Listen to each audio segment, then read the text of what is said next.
El trastorno por déficit de atención con hiperactividad es el trastorno más común en la infancia en nuestro país. Al menos un niño o niña por aula tiene TDAH. En mi trabajo, como terapeuta infantil, lidio cada día con este trastorno. Pues bien, estaba el otro día en sesión con Julián, de 12 años, y mientras repasábamos la semana, me cuenta que tenía una duda y levantó la mano. El profesor le dijo que la atendería una vez hubiera explicado lo que había apuntado en la pizarra. Sin embargo, el profesor se olvidó, el chico no insistió y se terminó la clase. Cuando me cuenta esto, Julián me dice: oye, Ale, a mí se me olvidan las cosas porque tengo esto que llaman déficit de atención, ¿no? A ver si el profe tiene TDAH y por eso se ha olvidado de mi duda. Yo no le di mucha importancia a un profe que tenga TDAH, pero después reflexioné. ¿Y un sistema educativo que tenga TDAH? Nada, imposible. Por supuesto que no tenemos un sistema educativo que se despista, que es hiperactivo, que es impulsivo. Eso no pasa. ¿O sí? Vamos a contestar esta pregunta, pero antes debemos tener en claro qué es el TDAH. El TDAH es un trastorno del desarrollo que se caracteriza principalmente por 3 síntomas. El déficit de atención, que es esta dificultad para atender de manera prolongada a una serie de estímulos y discriminar aquellos que son relevantes de los que no lo son.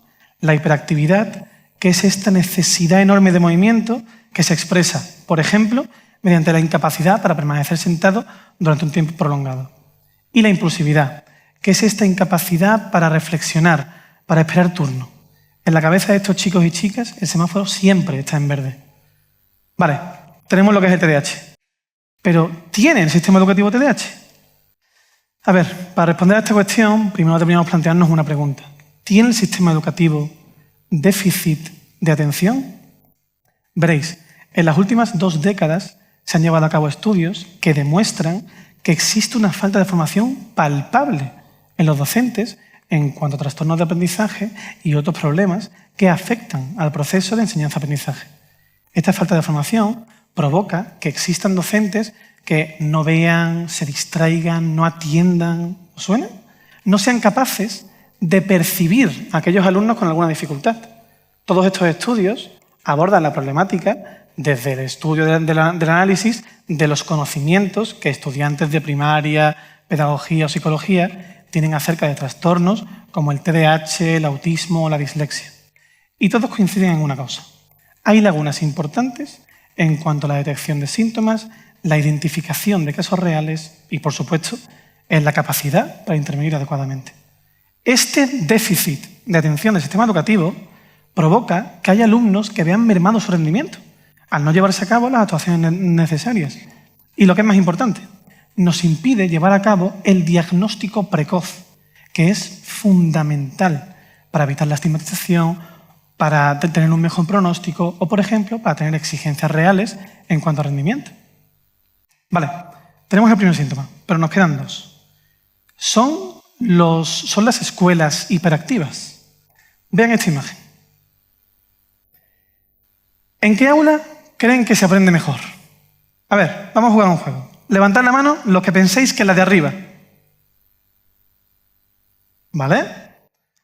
Ahora levantad la mano los que penséis que es la de abajo. Perfecto.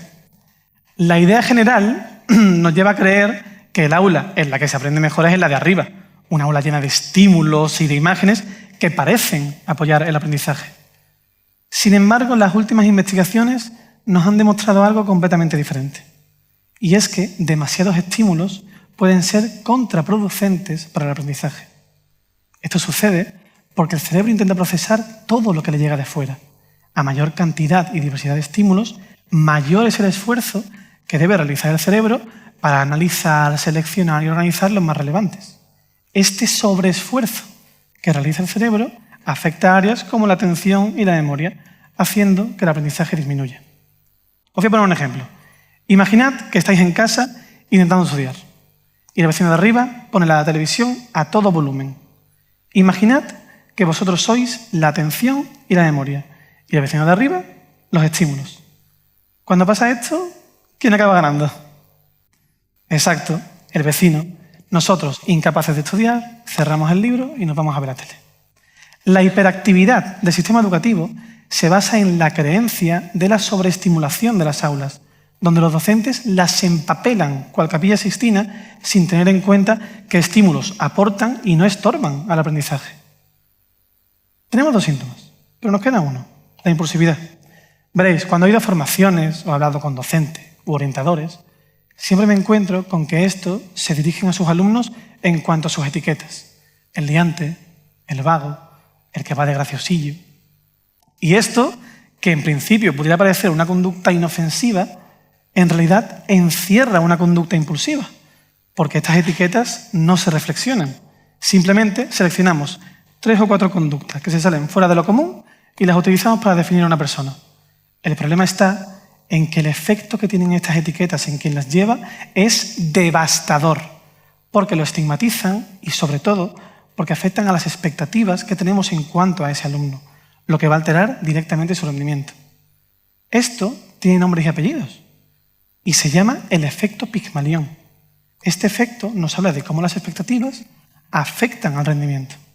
Y esto pasa porque cuando tenemos expectativas, las comunicamos, ya sea de manera inconsciente, con gestos, miradas o incluso el tono.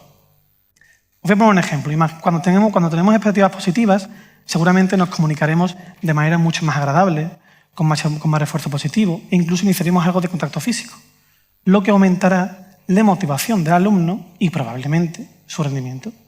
Cuando, por el contrario, tenemos expectativas negativas, todo nuestro yo lo proyectará. Y como lo hacemos de manera inconsciente, no podemos evitarlo. Esto puede hacer que la motivación del alumno disminuya, por consiguiente su rendimiento, e incluso se le genere un rechazo a la asignatura o a la escuela.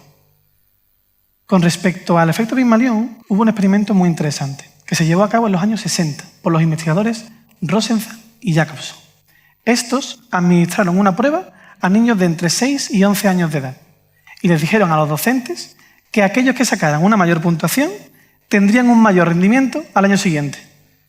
La realidad era que este test no medía absolutamente nada relacionado ni con el coeficiente intelectual, ni con el rendimiento, ni mucho menos podía predecir qué iba a pasar en un año. Sin embargo, 8 meses después, ¿os imagináis qué pasó? Exacto. Aquellos niños que habían puntuado mayor en la prueba habían obtenido un mayor rendimiento. ¿Pero cómo era esto posible? Este test no medía nada.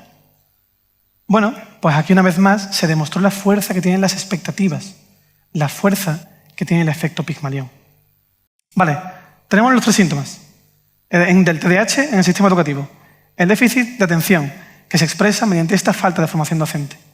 La hiperactividad, que se refleja en la sobreestimulación de las aulas. Y la impulsividad, que se traduce en las etiquetas. Ahora bien, ¿cómo solucionamos esto? A ver, el TDAH es un trastorno crónico, por lo que es posible que estos síntomas sigan apareciendo siempre en el sistema educativo. Sin embargo, sí que podemos aplicar algunas herramientas que ayuden a paliar el impacto que estos síntomas tienen en la educación. Yo os propongo 2 soluciones: formación y reflexión.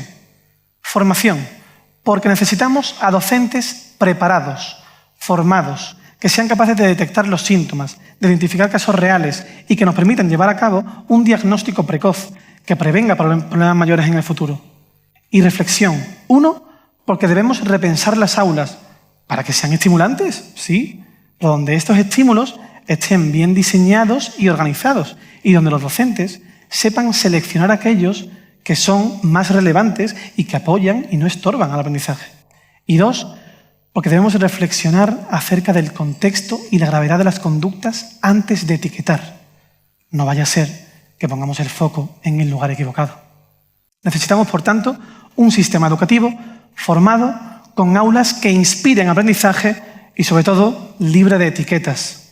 ¿Os acordáis de Julián, el chico del principio, que preguntaba si su profe tenía TDAH porque no le prestaba atención? Bueno, no se me ocurre mejor manera de terminar esta charla que contestarle a esta pregunta. Así que, Julián, si algún día ves esto, al final va a resultar que sí, tienes razón. Tu profe tiene TDAH. Muchas gracias.